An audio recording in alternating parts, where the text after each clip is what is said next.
En los siglos sucesivos a la caída del Imperio Romano de Occidente, el mundo pierde el antiguo orden propio y queda sumido en la incertidumbre.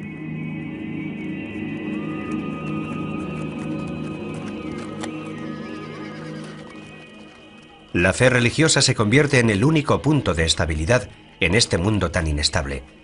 Y a los seres humanos de la Edad Media solo les queda confiar en ella, en su búsqueda de consuelo y esperanza.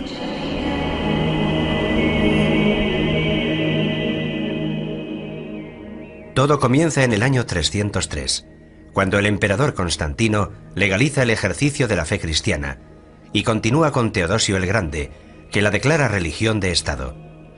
Es un proceso que a partir de entonces permite a la Iglesia adquirir un papel fundamental en la historia política y cultural europea. Esta gran transformación del Imperio Romano se produce en la famosa fecha del 313, con el llamado Edicto de Milán, que no es sino la confirmación de un edicto anterior, según el cual el cristianismo, tras haber sido parcialmente perseguido por las élites, por algunas élites del Imperio Romano, con Constantino se convierte en la religión del imperio, es decir, pasa a ser una religión legalizada. El cristianismo se extiende a todo el mundo conocido, y poco a poco hasta los reyes y las poblaciones bárbaras se convierten a él.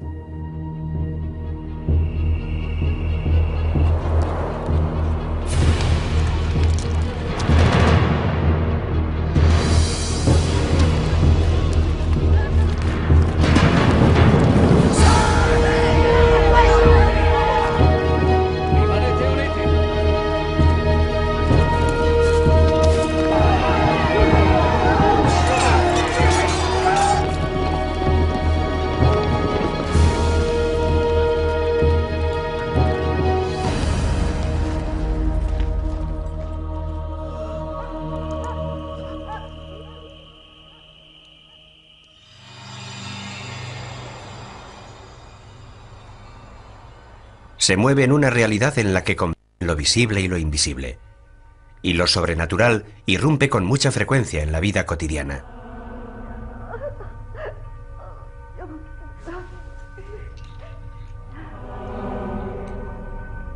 La magia se basa en el principio de que hay una relación concreta entre las cosas que se ven y las que no se ven. Que las cosas que no se ven están animadas por fuerzas espirituales y que existe la posibilidad de entrar en contacto con estas fuerzas. Y actuando sobre estas fuerzas se puede modificar la realidad. La fe impregna profundamente esta época, en la que el ser humano es criatura de Dios.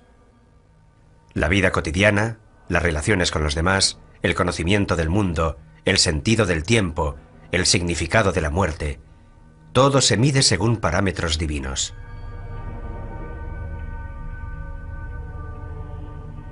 En las zonas rurales se mantienen los rituales propiciatorios y las prácticas animistas, signos de la unión ancestral con la tierra.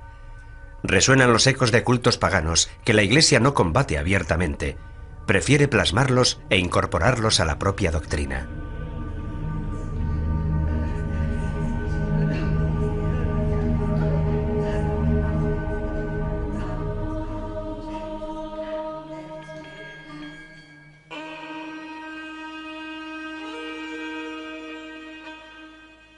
En el siglo XII nacen las universidades, que se convierten en nuevos puntos de referencia culturales. Son frecuentadas por religiosos, pero no solo se dedican al estudio de la teología. El derecho, la medicina y las ciencias adquieren un creciente espacio y aportan nuevas reflexiones sobre el ser humano. Un ser humano errabundo, el medieval, que viaja por la tierra consciente de lo efímero de su existencia, comparada con la vida eterna que le espera en el más allá.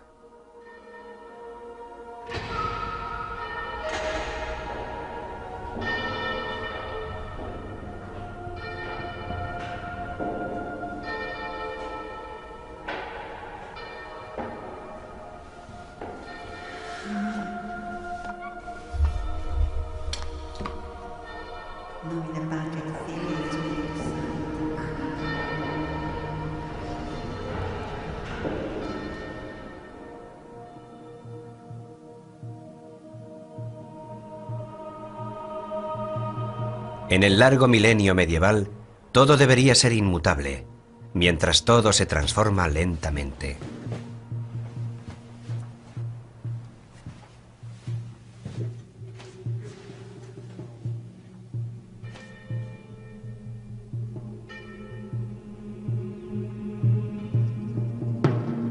En un mundo turbulento que no ofrece puntos de referencia seguros, la respuesta a las crecientes exigencias espirituales del ser humano se encuentran en las formas de vida ascética y monástica, que ya estaban presentes y extendidas en Oriente a finales del tercer siglo.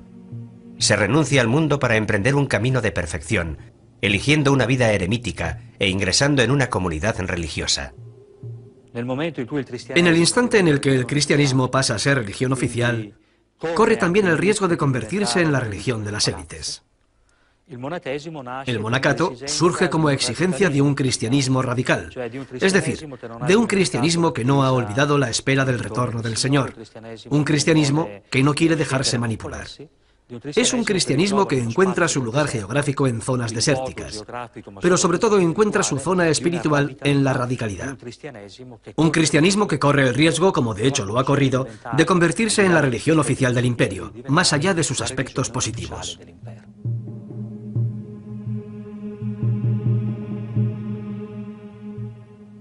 Si la fuga solitaria hacia el desierto multiplica las formas espontáneas de experiencia de Dios, la opción monástica ciñe esas mismas aspiraciones a unas reglas muy concretas, obligándola a una rígida disciplina. Que nadie se arriesgue a dar o recibir cualquier cosa sin el permiso del abad. Ni piense que tenga nada propio, absolutamente nada, ni un libro, ni un cuaderno o una hoja de papel, ni mucho menos un lápiz, puesto que a los monjes ya no les permiten disponer libremente ni de su propio cuerpo, ni de su propia voluntad.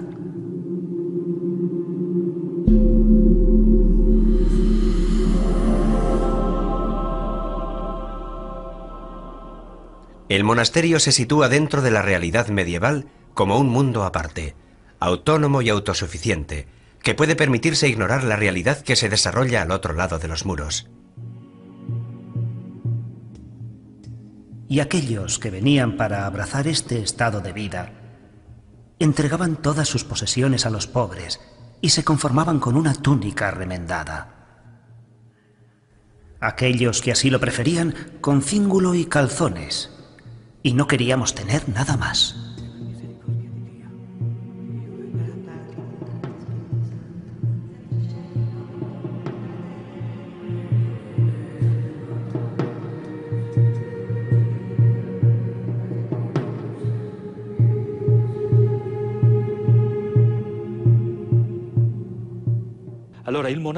El monasterio es un intento de crear una pequeña comunidad cristiana completamente autónoma intramuros, donde se pueda ejercer, donde se pueda vivir plenamente la opción de vida cristiana. La regla más difundida es la formalizada por San Benito de Nursia en la primera mitad del siglo VI. Ora et labora. Junto a la oración también tiene cabida el trabajo, ya sea el trabajo manual que se desarrolla en la huerta del monasterio o el intelectual que se desarrolla en la biblioteca y en el scriptorium. La vida cotidiana y las tareas del monje quedan establecidas hasta el mínimo detalle en la Santa Regla: las oraciones, las lecturas, las comidas y el trabajo. Cuando hablamos de monaquismo, en Occidente el nombre que nos viene a la mente es el de Benito de Nursia. Benito de Nursia vive entre el 480 y el 546. Él también proviene de una familia noble, una familia importante en el ámbito romano de la época, de Nursia, para ser más exactos. Se ha formado en Roma, por lo que ha seguido el cursus, o formación que recibe todo hombre que tiene previsto meterse en política. Se decide por la vida monástica, primero en Subiaco, cerca de Roma, y posteriormente en el monasterio de Montecassino, en una serie de vivencias relatadas por el mismo San Gregorio Magno.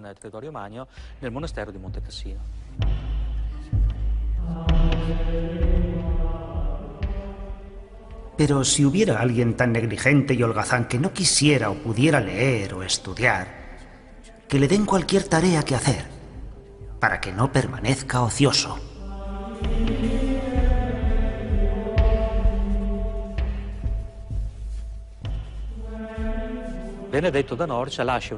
Benito de Nursia deja una regla que actualmente sabemos que no fue enteramente obra suya, sino más bien la reelaboración del estilo de vida en los monasterios de su tiempo, que se prolongará sucesivamente en la época carolingia. Por tanto, nos encontramos ya hacia el siglo IX. Esta pasará a ser prácticamente la regla con la que se identifica el monaquismo occidental, principalmente un monaquismo de tipo benedictino.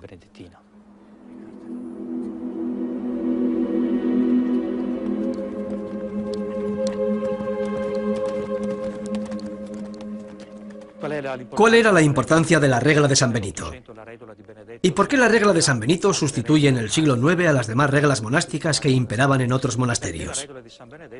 Porque la regla de San Benito tiene un equilibrio propio, distribuido en sus 70 capítulos, en los que todo está organizado a través de ese equilibrio que proviene de la tradición y experiencia de las romanitas, de la cultura romana.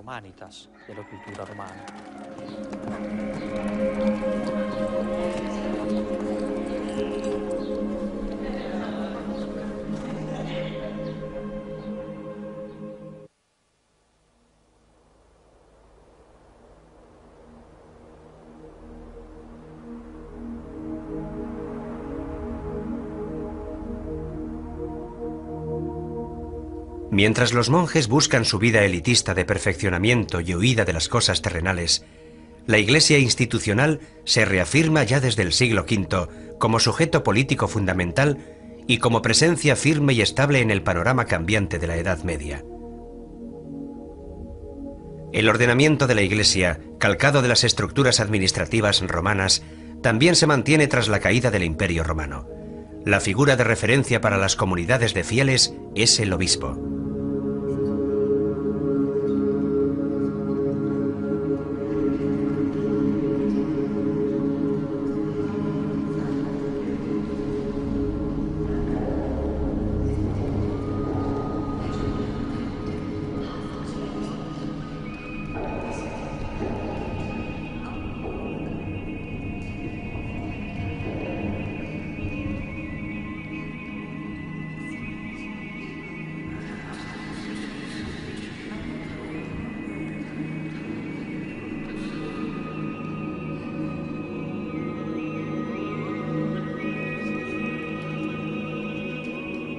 El papel del obispo en los primeros siglos de la Edad Media implica algo más que ser el guía espiritual de la comunidad cristiana.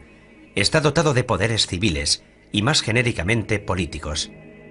Duomo, que significa catedral, deriva del latín domus, la casa del obispo, también llamada catedral porque el obispo tiene una cátedra. Es decir, el obispo es el pastor, es el quien enseña la verdad a los cristianos que lo quieren escuchar. Este es el significado etimológico. Desempeña el papel de defensor de la población romana a través de acciones diplomáticas con los representantes de los pueblos invasores y proporciona ayudas concretas gracias al patrimonio eclesiástico acumulado en las décadas anteriores, patrimonio que gestiona con la ayuda de clérigos y personal laico. La diócesis es una parte del pueblo de Dios, encomendada a los cuidados pastorales del obispo, ayudado a su vez por su presbiterio, de modo que, en adhesión al propio pastor y por medio del Evangelio y la Santísima Eucaristía, unida en el Espíritu Santo, constituye una iglesia peculiar, en la que está presente y actúa la Iglesia de Cristo, una, santa, católica y apostólica. En una ciudad medieval resurgida, la catedral se convierte en epicentro de la vida religiosa, pero también en epicentro de un poder frecuentemente político. Recordemos que en la mayor parte de los casos, a menudo los obispos son también condes obispos o príncipes obispos, con todos los conflictos de investidura que ello conlleva, si son primero obispos y después condes, o primero condes y después obispos.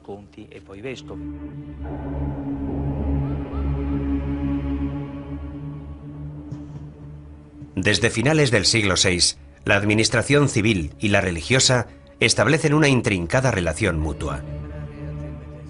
La Iglesia, con sus representantes en el territorio, se convierte en opositor político y psicológico de otras formas de organización social y se erige a sí misma como heredera del desaparecido Imperio Romano. Los obispos, que en muchos casos desempeñan funciones civiles, se distancian progresivamente del papel de hombres de la Iglesia y se unen al rey, al emperador o a los señores locales.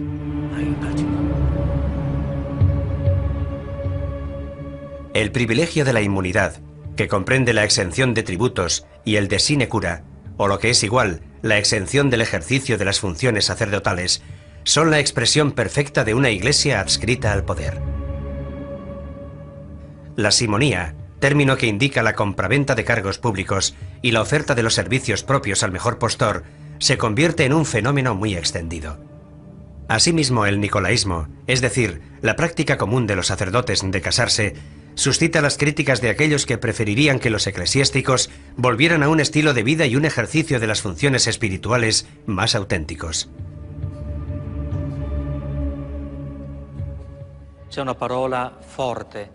Este movimiento se caracteriza por la búsqueda del regreso a las formas de la Iglesia primitiva.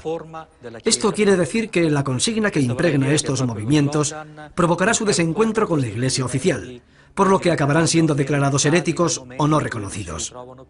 Es el regreso a las formas de la Iglesia primitiva. ¿Y cuál es la característica principal de la forma de la Iglesia primitiva? La de ser pobre. Gregorio VII es el Papa de la Reforma. Su Dictatus Papae del año 1075 pretende el retorno de la Iglesia a sus funciones de ejemplo y guía cristiana y reafirma la superioridad del sumo pontífice por encima de las demás autoridades terrenales. Tras las reformas gregorianas, el desencuentro es inevitable. La lucha entre el emperador Enrique IV y el Papa Gregorio VII por las investiduras de los obispos oculta otros problemas de índole más general, como quién es el verdadero heredero de Roma, qué figura puede aspirar a desempeñar un papel completamente universal y dónde están los límites entre el poder de la Iglesia y el poder del Estado. Es una pugna entre el poder espiritual y el poder temporal.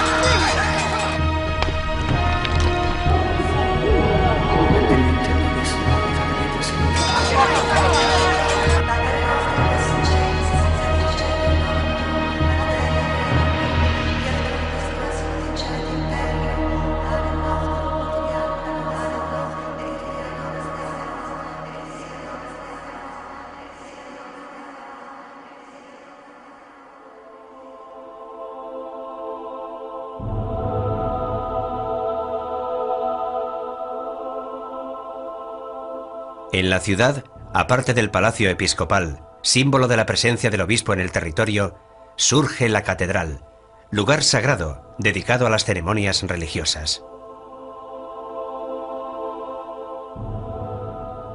Desde la lejanía, con sus transeptos y sus torres, se asemeja a una poderosa nave que zarpa hacia un largo viaje. Toda la ciudad puede embarcar sin temor en sus robustos laterales. La catedral, como el campo o el bosque, tiene su ambiente, su aroma, su luz, sus claroscuros, sus sombras. Su rosetón parece el propio sol.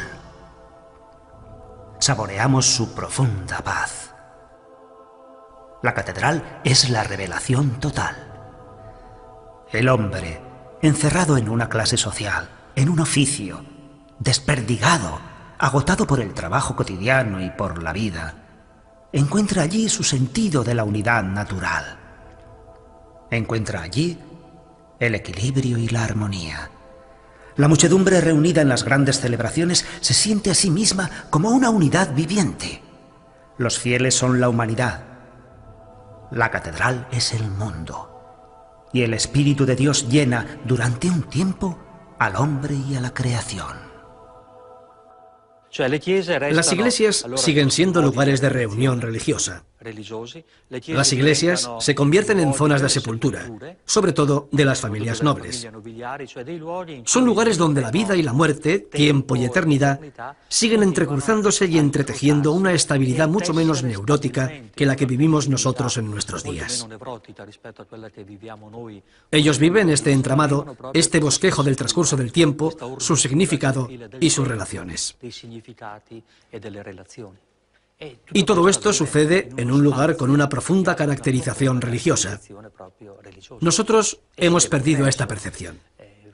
Tal vez uno de nuestros problemas hoy en día sea, cuando vienen los visitantes por interés o curiosidad turística, cómo lograr darles los códigos interpretativos sobre estas arquitecturas o sobre estas series de pinturas o esculturas que contemplan.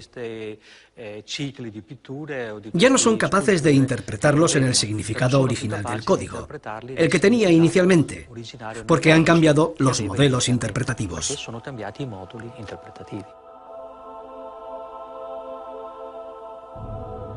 El feligrés se implica a través de una serie de sensaciones que impactan sus sentidos. La vista se detiene en el desarrollo de la ceremonia y las decoraciones pictóricas y ornamentales de las paredes. El olfato está estimulado por el olor a incienso. El oído se estremece por las palabras leídas y declamadas en latín, una lengua incomprensible para los fieles, pero también por la música y los cantos.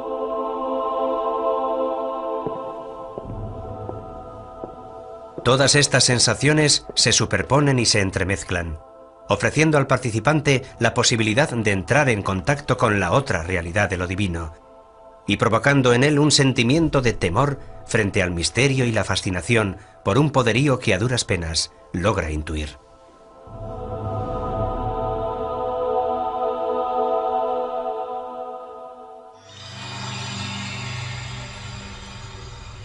En la Edad Media la catedral es un lugar abierto, donde tiene lugar una amplia serie de momentos colectivos, como las reuniones de las autoridades, las ceremonias de entrega de títulos honoríficos, las asambleas de asociaciones ciudadanas o la recepción de importantes personalidades extranjeras. Fuera de la catedral se extienden espacios abiertos, a menudo los únicos de la ciudad medieval, atrapada en su maraña de callejuelas y angostas vías. En la plaza, lugar de socialización y encuentro, se desarrollan también las grandes predicaciones de los oradores que arengan a la multitud desde un tablado construido para la ocasión.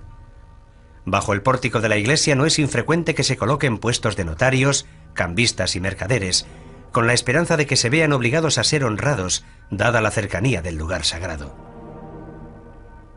Estos espacios de socialización de noche también pueden convertirse en puntos de encuentro para citas clandestinas, sobre todo en los apartados cementerios, siempre que no haya temor a molestar el sueño de los muertos que allí reposan.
En los siglos XI y XII, en plena experiencia municipal, la religión ya es un fenómeno de masas, ha calado en todas las tareas cotidianas y marca el ritmo de las actividades humanas. La Iglesia es la que determina los días festivos. En festividades como el Carnaval, en la que todo está permitido, se suspende el orden social normal y se da rienda suelta a los impulsos primordiales. Incluso los religiosos relajan sus costumbres y son inducidos a contravenir sus preceptos y saborear los placeres del pecado.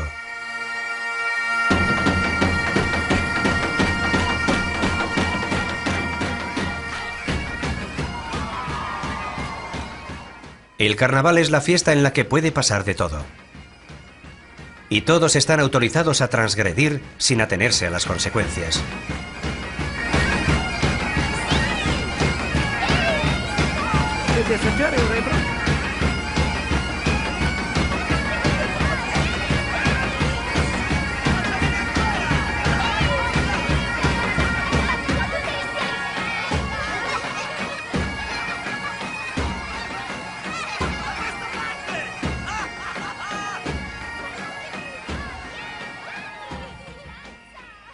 Es el modo en el que la Iglesia y la sociedad ofrecen un espejismo de libertad a la plebe sometida.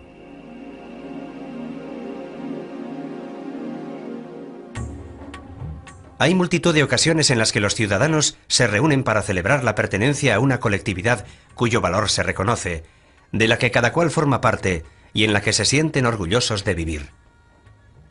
Una religiosidad civil que se funde con el elemento sagrado, como en el culto hacia el santo patrón y la devoción por sus reliquias.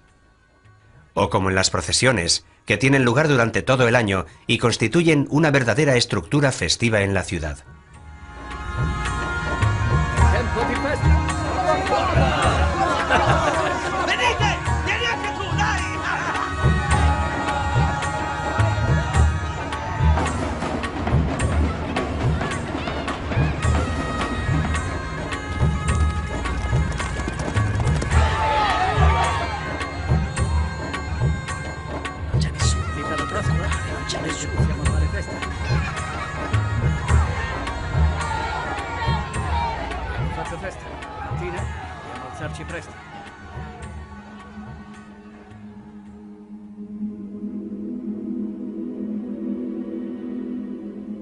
La transmisión de la cultura también se realiza a través de la óptica religiosa. Habrá que esperar a los últimos siglos de la Edad Media para la reafirmación de las escuelas laicas. En el siglo XII nacen las universidades, que se convierten en nuevos puntos de referencia culturales. Muy pronto cada universidad se hace famosa al destacar en una materia específica, como Salerno en medicina y París en teología y filosofía. La Universidad de Bolonia, la primera en ser reconocida oficialmente en Europa en 1158, muy pronto adquiere renombre por su facultad de Derecho. Y un grupo de estudiantes y catedráticos del Studium Bolognés, en conflicto con las autoridades ciudadanas, fundan una nueva sede universitaria en Padua, donde las escuelas laicas y eclesiásticas ya existentes animan una rica vida cultural. En la cultura medieval se pueden distinguir dos grandes corrientes que animan la universidad de la época. Está la corriente parisina, que es básicamente filosófica y teológica, y está la corriente que surge de Oxford, pero también de Padua. Padua es una filial de la Universidad de Bolonia, que era una universidad donde fundamentalmente se estudiaba Derecho. Pero llegados a un cierto punto, el derecho no es suficiente. Algunos profesores, algunos doctores de la Universidad de Bolonia se distancian y se van a Padua, a un ambiente que evidentemente era más tranquilo, más seguro y más libre, porque el ayuntamiento de Bolonia estaba sujeto, si bien indirectamente, al poder político del pontífice de Roma, mientras que el ayuntamiento de Padua se regía de una manera laica, por así decirlo. Aquí estudia Marsilio de Padua, antes de trasladarse a París a comienzos del siglo XIV. En París se convierte en catedrático y rector de la universidad. Tras haber vivido de cerca las experiencias políticas y municipales de la ciudad de Padua, dentro del conflicto más amplio que enfrenta al Papa con el emperador, Marsilio recibe el Defensor Pacis, defensor de la paz, en 1324. En esta obra elabora una profunda reflexión sobre el estado y la naturaleza de la autoridad.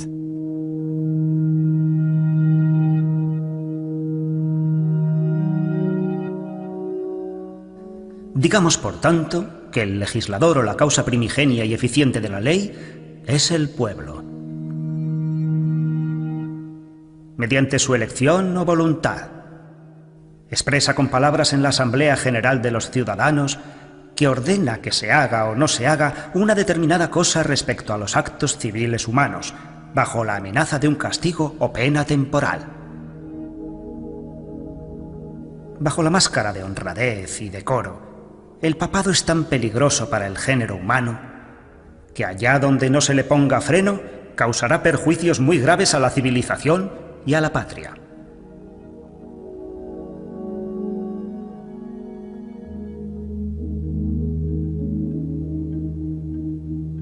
Las universidades se expanden por toda Europa e inmediatamente luchan por asegurarse una autonomía cultural y organizativa. Constituyen asambleas con cargos directivos y con poder de decisión, eligiendo al rector dentro de su cuerpo estudiantil. Enseguida estos centros de estudio atraen alumnos y profesores de toda Europa, lo que da testimonio de la gran movilidad de la época, pese a las dificultades y peligros de los viajes. Naturalmente, la lengua común es el latín. También surgen grupos de estudiantes universitarios pobres y vagabundos que van de universidad en universidad, aunque son más bien asiduos de tascas y tabernas, anticonformistas que cantan las bondades del vino, el juego y el amor, y que huyen de la encorsetada sociedad de la época.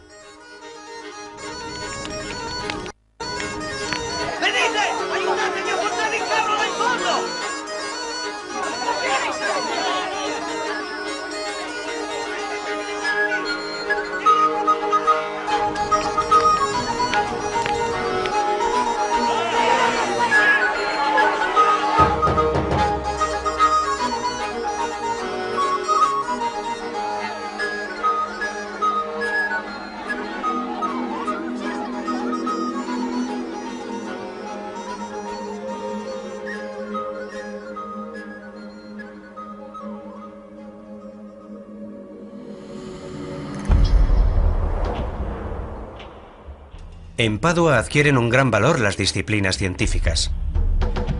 En 1307, Pietro d'Abano regresa a esta universidad para enseñar filosofía, astronomía y medicina.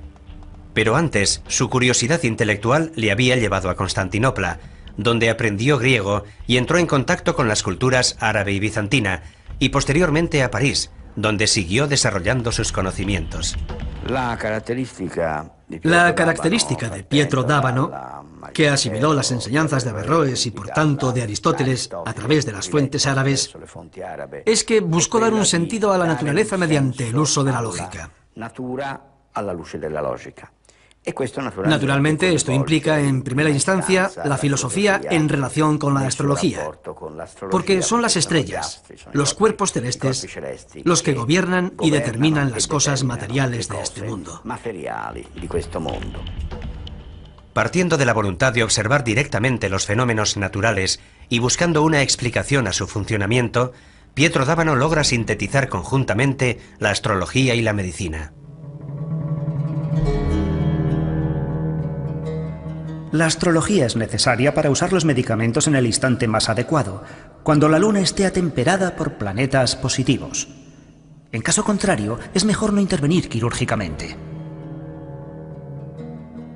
La aplicación de técnicas médicas y quirúrgicas no puede prescindir del conocimiento de las características zodiacales específicas del ser humano, ni de la constante y atenta investigación de la bóveda celeste, en esa unión entre microcosmos y macrocosmos, que es uno de los rasgos más peculiares de la mentalidad medieval.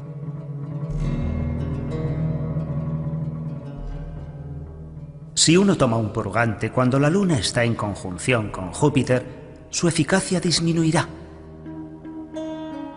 De igual modo, intervenir con instrumental quirúrgico en la zona enferma mientras la luna se encuentra en el signo del órgano enfermo es una cosa horrible. Pietro d'Abano non è affatto il solo. Pietro d'Abano no está solo. Toda la Europa de la época está entusiasmada ante los conocimientos importados a través del mundo árabe y judío, que aciertan de lleno en un problema extremadamente práctico y concreto en la realidad.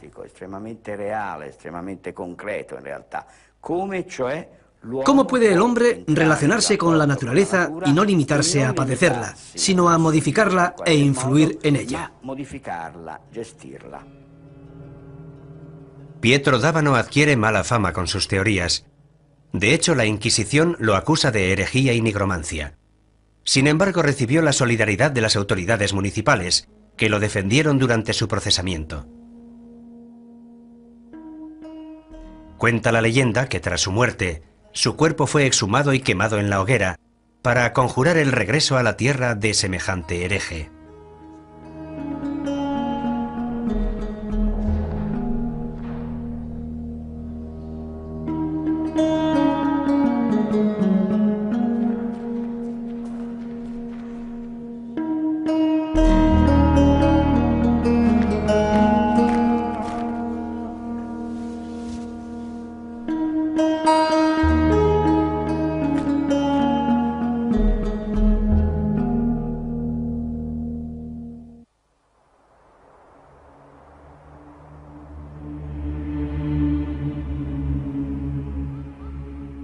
En el renacimiento intelectual del siglo XII, Occidente muestra una renovada atención por las prácticas astrológicas, consideradas como una síntesis entre ciencia y magia, y también por la astronomía, que junto con la alquimia alcanza un gran auge en Europa gracias al contacto con la cultura árabe, a pesar de los recelos de las autoridades religiosas, que ven en ellas una peligrosa afinidad con la magia.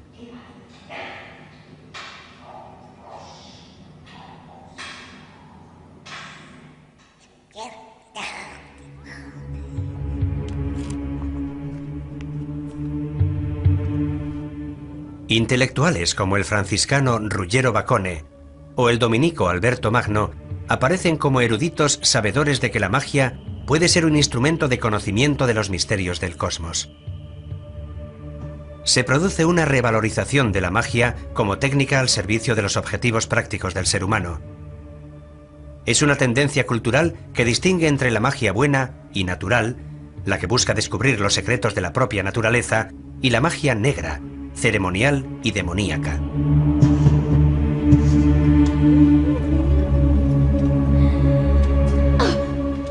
Existen ciertas mujeres depravadas que se dirigen a Satanás y se dejan atrapar por engaños y seducciones diabólicas.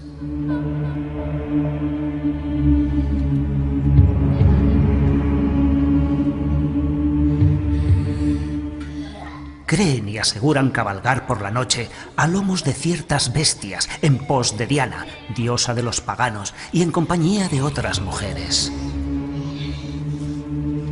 Afirman que atraviesan amplios territorios, amparadas por el silencio de la noche, obedecen sus órdenes y algunas noches el diablo las llama a su servicio. La bruja es la mujer que elabora pociones mágicas, filtros de amor o venenos, y que se transforma en otras cosas. Se puede convertir en ave nocturna, puede matar a niños, incluso provoca abortos. Esta es la imagen general de las brujas. Las brujas, cuando eran procesadas por la Inquisición, siempre estaban acusadas de haber matado a niños, de haber robado su manteca para elaborar ungüentos milagrosos, ungüentos mágicos, y también de tomar parte en fiestas nocturnas, diabólicas, lo que nosotros conocemos como aquelarres, y de fornicar con el demonio. Las estructuras mentales paganas persisten agazapadas bajo una adhesión superficial a la nueva religión, en la que la adoración de los santos y sus reliquias mantiene una ancestral relación con lo sagrado, lo arcano, lo desconocido. Pero quiera el cielo que solo sean ellas las que hayan sucumbido a sus falsas creencias, y que no hayan arrastrado a otros muchos a la perdición de sus almas. Tanto es así que muchos se han dejado convencer por estos engaños, y creen que todo aquello es verdad. De este modo se alejan de la verdadera fe y cometen los errores de los paganos. y creen que aparte de nuestro único Dios, existen otros dioses o divinidades.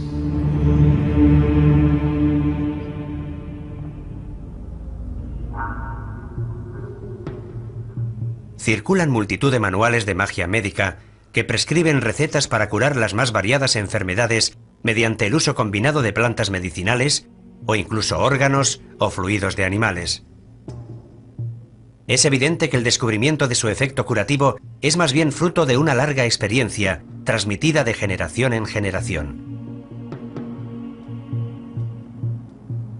Cada cosa, cada ente, cada fuerza es casi una voz no comprendida, una palabra suspendida en el aire, donde cada palabra tiene innumerables ecos y resonancias, donde las estrellas se dirigen a nosotros y se dirigen entre ellas, y se miran y nos miran, y se escuchan y nos escuchan, donde todo el universo es una conversación inmensa, múltiple, diversa, ahora silenciosa, ahora ruidosa, ahora en claves secretas, ahora en un lenguaje abierto.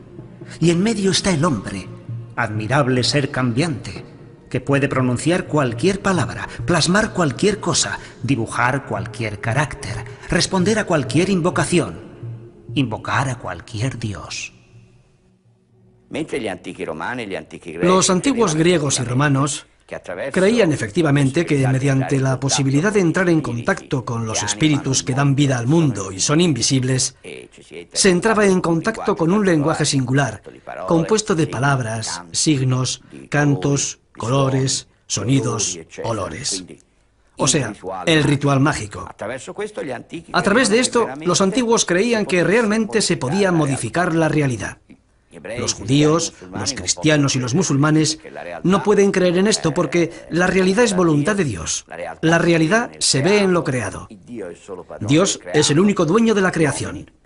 Los hombres, aunque tengan la capacidad del conocimiento, no pueden doblegar la voluntad de Dios. Solo Dios gobierna los espíritus.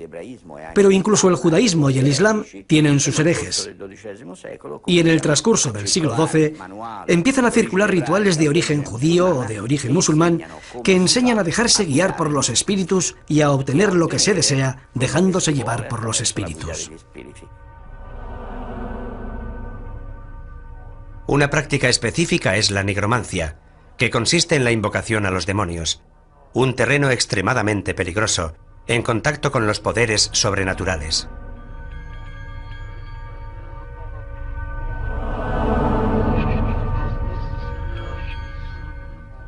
La palabra es un elemento fundamental del ritual mágico. También las oraciones, las bendiciones, los conjuros o los sortilegios, donde también entran en danza personajes de las Sagradas Escrituras. En cambio, los exorcismos ocupan un lugar aparte. Por una parte están codificados por la Iglesia y por otra están ligados a las tradiciones folclóricas. Se realizan para liberar a una persona de la posesión demoníaca. En el nombre y poder de nuestro Señor Jesucristo, sé erradicado de la Iglesia de Dios y de las almas redimidas por la preciada sangre del Cordero de Dios. A partir de ahora, no te atrevas, pérfida serpiente, a engañar al género humano, perseguir la Iglesia de Dios, ni agitar o cribar como el grano a los elegidos de Dios. Te lo ordena el Altísimo al que tú, en tu inmensa soberbia, presumes de ser semejante. En el nombre y poder de nuestro Señor Jesucristo, te exorcizamos, espíritu inmundo, poder satánico, invasión del enemigo infernal, legión, reunión y secta diabólica.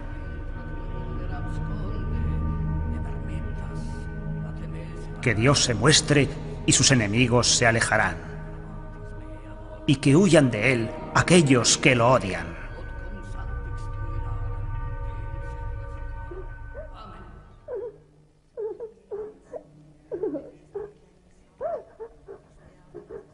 Así como el humo se desvanezcan ellos.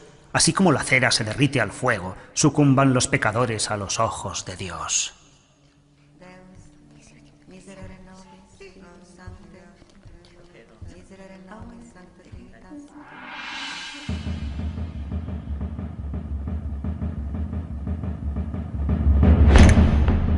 A partir del siglo XIV, las autoridades eclesiásticas extienden sus recelos a todo lo que tenga que ver con la esfera de lo mágico.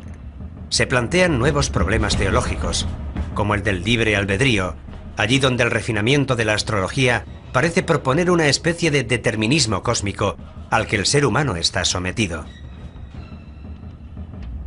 Avanza la idea de que la magia tiene efectos reales y que todas sus diferentes prácticas están relacionadas con el diablo.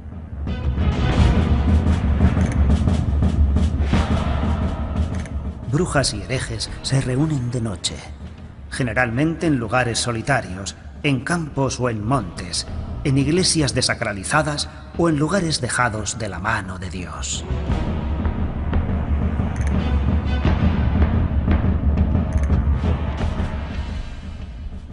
A partir de mediados del siglo XIII, la Inquisición o el juicio del hombre sustituye al juicio de Dios.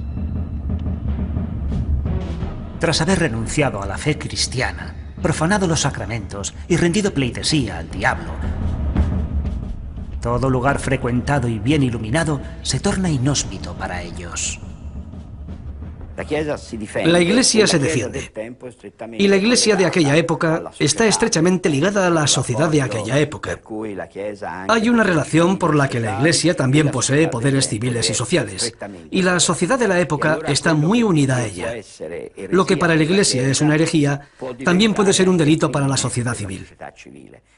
Llegado el momento, la Iglesia se defiende instituyendo una serie de tribunales que de hecho serán los tribunales de la Inquisición. Al principio, estos tribunales, que solo deben decidir la heterodoxia o la ortodoxia de los acusados y nada más, están dirigidos por los obispos. Pero entregar a los obispos este poder, evidentemente implica aceptar que las diócesis se hagan con una importante autonomía. Este no es el proyecto de la Santa Sede, no es el proyecto de la sede romana. Es entonces, a partir de principios del siglo XIII, con el gran Inocencio III, cuando la Inquisición pasa de ser episcopal a ser pontificia. En 1278, más de 200 cuerpos arden en la arena de Verona. La noche se ilumina de repente con el fuego purificador.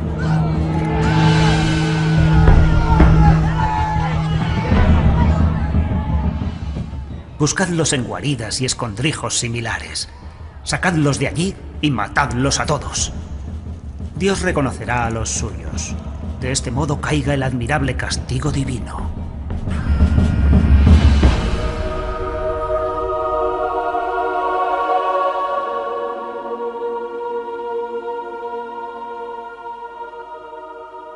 En un camino medieval, entre caravanas de mercaderes, grupos de soldados a caballo y campesinos, es posible divisar una figura solitaria que se desplaza a pie, vestida con sencillos ropajes, con escasas pertenencias. Le mueve el sentimiento de penitencia y devoción, pero también el deseo de ver y descubrir el mundo. Así es en el fondo el hombre de la Edad Media, que entre la fe y el deseo de conocimiento se pone en camino para atravesar las grandes transformaciones de su época.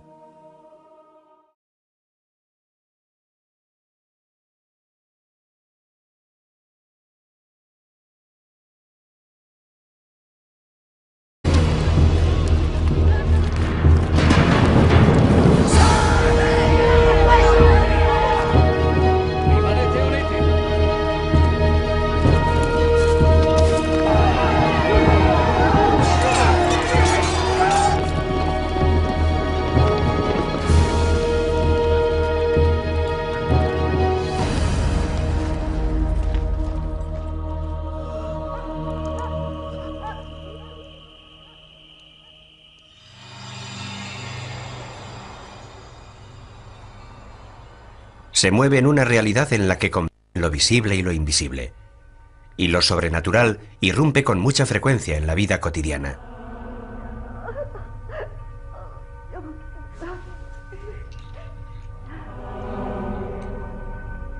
La magia se basa en el principio de que hay una relación concreta entre las cosas que se ven y las que no se ven. Que las cosas que no se ven están animadas por fuerzas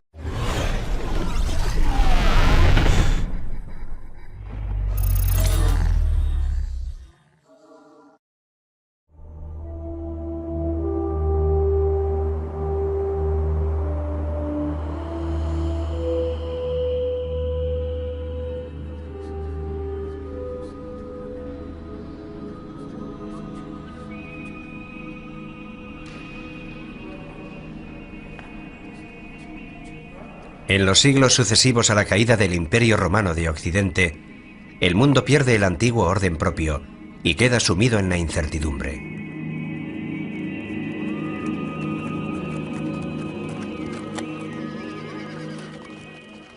La fe religiosa se convierte en el único punto de estabilidad en este mundo tan inestable. Y a los seres humanos de la Edad Media solo les queda confiar en ella, en su búsqueda de consuelo y esperanza.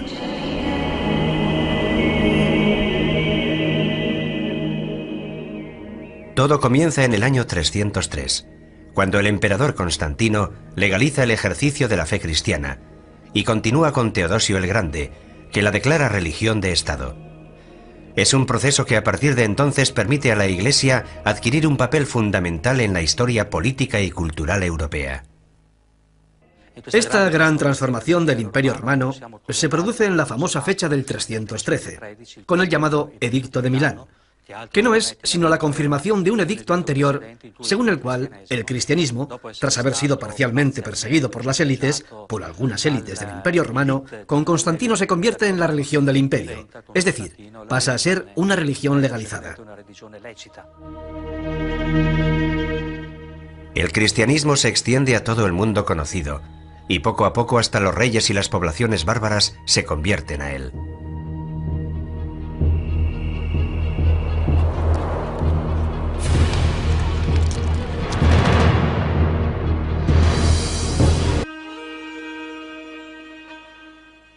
En el siglo XII nacen las universidades, que se convierten en nuevos puntos de referencia culturales. Son frecuentadas por religiosos, pero no solo se dedican al estudio de la teología. El derecho, la medicina y las ciencias adquieren un creciente espacio y aportan nuevas reflexiones sobre el ser humano. Un ser humano errabundo, el medieval, que viaja por la tierra consciente de lo efímero de su existencia, comparada con la vida eterna que le espera en el más allá.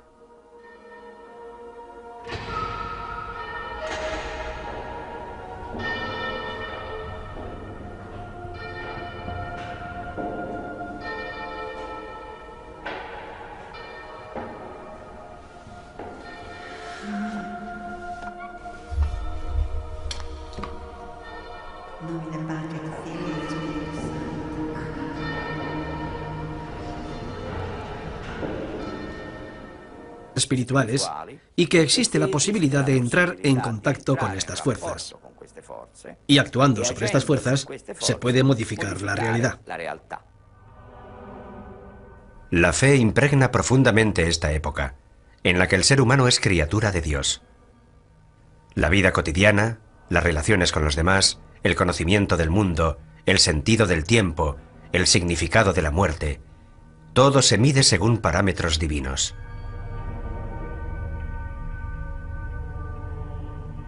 En las zonas rurales se mantienen los rituales propiciatorios y las prácticas animistas, signos de la unión ancestral con la tierra.